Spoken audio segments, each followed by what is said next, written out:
Welcome to Mid-Maryland Votes Rapid Fire. Tonight's episode is episode 1, Public Safety or Political Theater, Crime Across the Mid-Maryland Area. Mid-Maryland Votes Rapid Fire is the fast-talking, no-holds-barred little brother of our main show.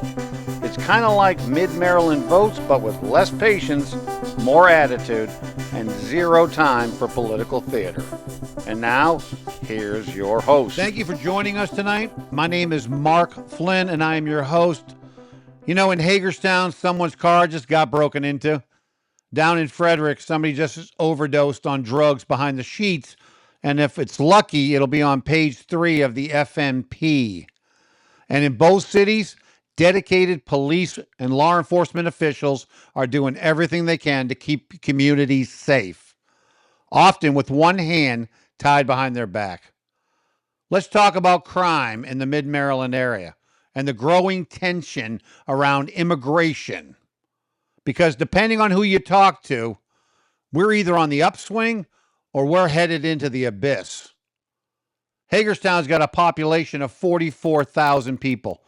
The reported crimes in 2023 was over 2,100 serious crimes. That's nearly 5% of Hagerstown's population directly affected by serious crime. And the violent crime's even worse. It's a 60% higher rating than the Maryland average for violent crime in Hagerstown. Property crime, that's more than double what you see in Frederick. And then there's the opioid crisis. Washington County had 160 fatal overdoses last year alone. That's 160 human beings leaving the planet for preventable reasons. And through it all, the Hagerstown Police and the Washington County Sheriff's Office, they continue to show up, they suit up, and they do the hard work. Despite being underfunded and understaffed, they're doing the best they can. They deserve more than just applause and press conferences and photo ops with politicians. They deserve support. Frederick's a bigger city. They have over 80,000 human beings. Looks cleaner and it feels much safer. The crime per capita is lower than Hagerstown, and property crime last year dropped 7%. The Frederick PD has really embraced community policing and outreach, and it shows. Their work's making an impact. But even there, the cracks are forming. Frederick County saw 94 drug overdose deaths last year in 2023, and violent crime is starting to bleed into neighborhoods that never saw it before and were quiet and peaceful before. And here's the part that very few people really want to talk about.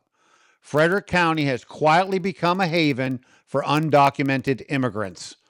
Not because of law enforcement, but because of political policies that tie the hands of our police alone.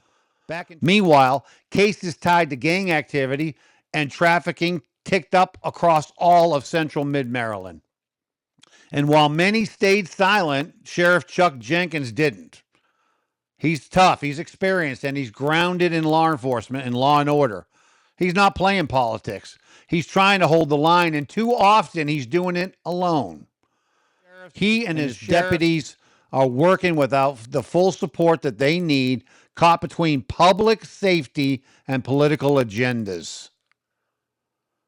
He deserves real backup from more than just his own deputies. He needs the politicians to show up for him too. Let's say it plainly then.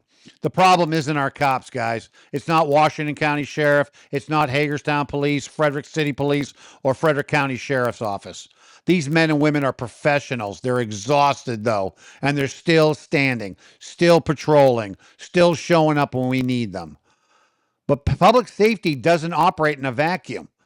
When elected leaders tie the hands of our police and law enforcement, cut their resources, divert or underfund their budget, and ignore real problems on the street, then crime wins.